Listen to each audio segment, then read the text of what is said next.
બંને આપે, પણ મા બાપ તો ફક્ત સુખ જ આપે. પેટમાં ગયેલું ઝેર ફક્ત એક જ વ્યક્તિને મારે છે, પરંતુ કાનમાં ગયેલું ઝેર સેંકડો સંબંધોને મારી નાખે છે. માટે કામ કરનારની કદર કરજો, કાન ભરનારની નહીં. આપણી સમસ્યાનું સમાધાન માત્ર આપણી પાસે જ હોય છે, બીજાઓ પાસે તો માત્ર સલાહ જ હોય છે.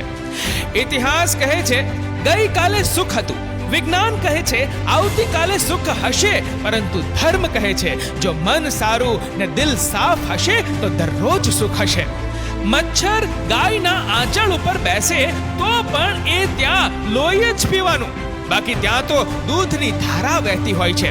પણ અમુકનો જન્મ જ લોહી પીવા માટે થયો હોય છે, એને ધ્યાનમાં ન લેવા આપણે આપણું કામ કરીએ રાખવું.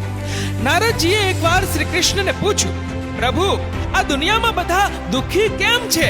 ભગવાને હસીને કહ્યું, હે નારદ, સુખ તો મેં બધાને જ આપ્યું છે, પણ એકના સુખને જોઈને બીજાથી રહેવાતું નથી, પરિણામે બધા દુઃખી છે.